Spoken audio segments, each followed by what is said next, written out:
मुझे एक साहब कहने लगे कि मेरे साथ जापान चलिए। तो मैंने कहा कि मैं यहाँ काफ़ी मसरूफ़ हूँ। तो उन्होंने मुझे कहा कि आप ज़रा चल के देखिए तो सही, आपको 29 साल हो गए हैं तबलीग करते हुए, समझाते हुए, और 40 बरस आपके वालिद गिरामी को भी हो गए, और फिर उसके बाद आगे भी आपके मशाइख, और इसी तरह आप अब मुबल्लिगीन तैयार कर रहे हैं। जुम्मा में भी यही खुतबा होता है, इज्तिमाआत में भी यही गुफ्तगू करते हैं।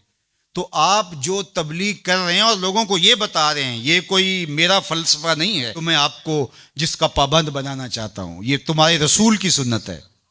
जिस प्यारे से तुम टूट के मोहब्बत करते हो, ये उसका तरीका है कि झूठ नहीं बोलना। कहा समझा समझा के 29 साल जिस कौम को हो गए हैं, आप जापान में देखिए वो कर रहे हैं, और नई अकदार को दरियाफ्त करने के लिए आगे बढ़ रहे हैं। ये तो कर चुके हैं, वो किसी से दगा नहीं करते, झूठ नहीं बोलते, किसी से फराड नहीं करते। उनको किसी मजहब ने नहीं ये बताया, उनकी माँ की गोद से तरबियत मिली कि झूठ नहीं बोलना। उसकी माँ की गोद से तरबियत मिली किसी से धोखा नहीं करना, किसी से फराड नहीं करना। क्या हमारी माएँ जो हुजूर पर दरूद पढ़ना सिखाती हैं, ये क्यों नहीं सिखाती हैं कि किसी से फराड नहीं करना है, किसी से धोखा नहीं करना है? हम क्या मिंबरो मेहराब से सारी जिंदगी अब इसी मिशन पे लगे रहेंगे कि ये नहीं करना, और दुनिया को तस्खीर करने का ख्वाब शर्मिंदा ताबीर रह जाएगा?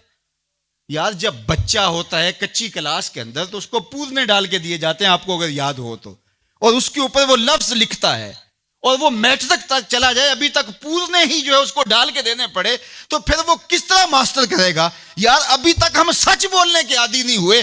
पूरी कायनात के अंदर मोहम्मद अरबी का दीन कैसे पहुंचाएंगे? हम कैसे पहुंचाएंगे? दुनिया कहां से कहां चली गई और हम कहां खड़े हैं? अकबर अलाहाबादी ने कहा था, मिस पे है अपनी नजर और सीम उनके हाथ में। हम अभी तांबे को देख रहे हैं और वो चांदी भी उठा के ले गए।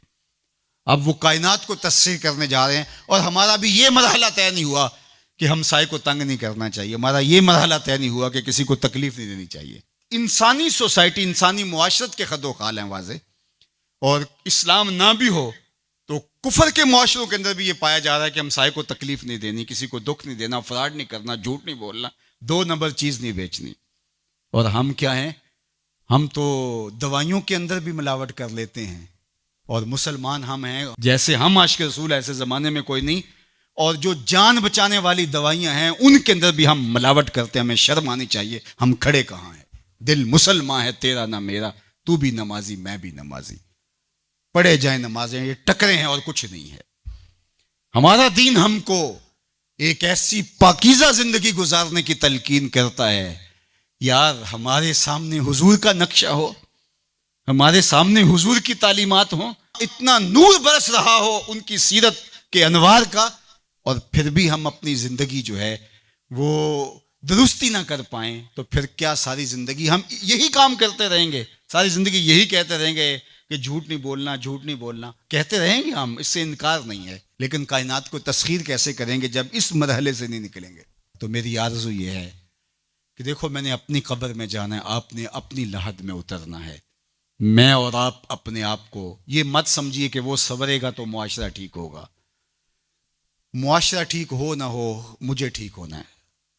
मुझे अपनी ज़ुबान को कभी भी झूठ की बदबू से मुताफ़न नहीं होने देना। मुझे कभी भी किसी को अजियत नहीं देना, चाहे वो मेरा हमसाया है या मेरा दुश्मन भी क्यों ना है।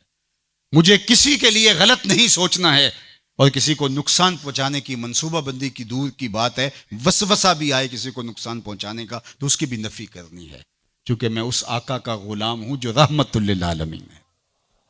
तो उस आका के लाए हुए निज़ाम शरीयत को नाफिज करने के लिए हमें अमली कदम उठाना पड़ेगा।